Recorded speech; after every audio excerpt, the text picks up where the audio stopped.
होली दहन के पहले यदि हम गृह प्रवेश कर लेते हैं और फिर होली का दहन करते हैं तो घर में आग लगती है, ऐसा लोगों का मानना है। और धन त्रयोदशी, धनतेरस या दीपावली, इस समय हम जब गृह प्रवेश करते हैं या गृह प्रवेश करके लक्ष्मी पूजते हैं, लक्ष्मी का पूजन करते हैं, तो हमारे घर में लक्ष्मी ही लक्ष्मी आती है। ये दो चीज़ें सोशल मीडिया पर भी और बहुत पहले भी, सोशल मीडिया के पहले भी यह चीज़ें चलती आ रही है। अब ये भगवान जाने किसने उड़ाई थी या कौन बोल कर गया था, क्योंकि होलिका दहन होता है फाल्गुन में, ठीक है, और कार्तिक में होती है दीपावली।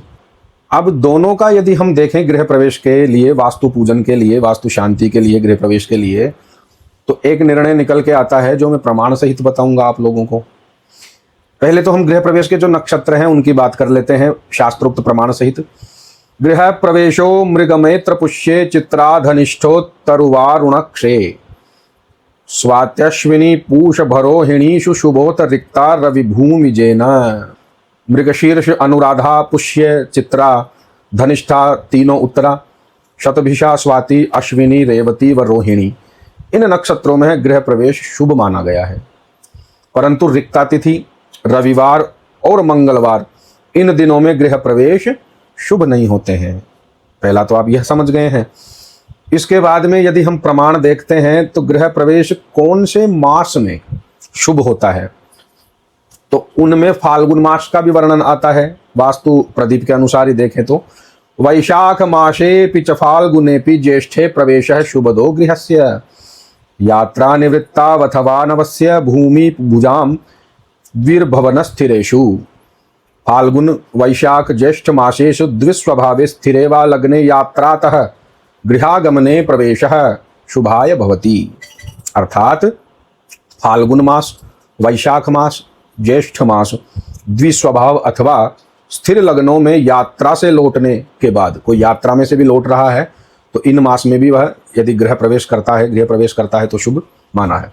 अथवा नवीन गृह में प्रवेश शुभ होता है, तो फाल्गुन मास भी आ गया है। और फाल्गुन मास का जो लिखित मुहूर्त है, पंचांग मेरे हाथ में है निर्णय सागर अनुसार, और बहुत शोधित करके बनाते हैं, यह बहुत शोधित विषय पर बनाते हैं और शोधित करके शुद्ध मुहूर्त ही यह देते हैं, इनका यही प्रयास रहता है। तो आप सुने। अब फाल्गुन मास में जो गृह प्रवेश का मुहूर्त है उसमें देखा जाए 4 मार्च 2027 को है, और होलिका दहन उसके बाद में है। ठीक है, समझ रहे हैं।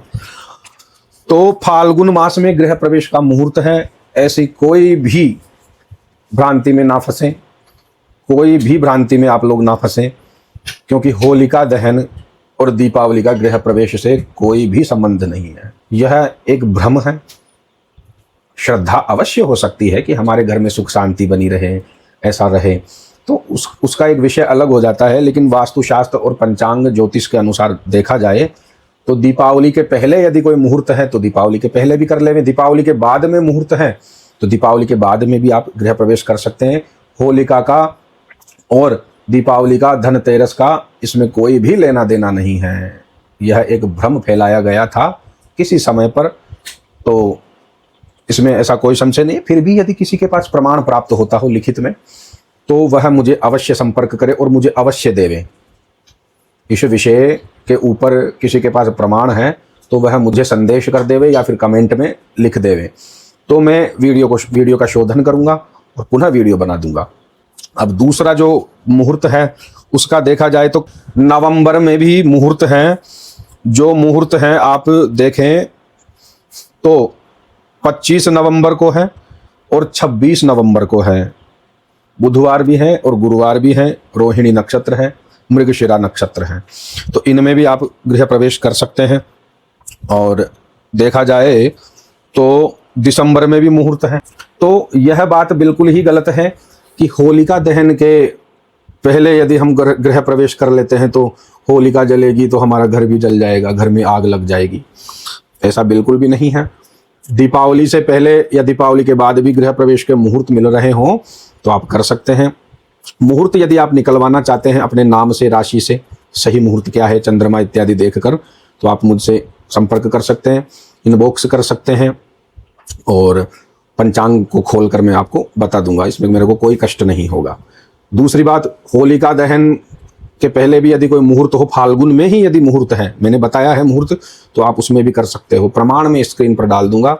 इसके अलावा यदि कोई प्रमाण मिलता है कि होलिका दहन के पहले या पहला त्यौहार होली ना पड़े और पहला त्यौहार दीपावली पड़ना चाहिए, ऐसा किसी के पास प्रमाण हो गृह प्रवेश को लेकर, वास्तु शांति को लेकर, तो वह प्रस्तुत करे।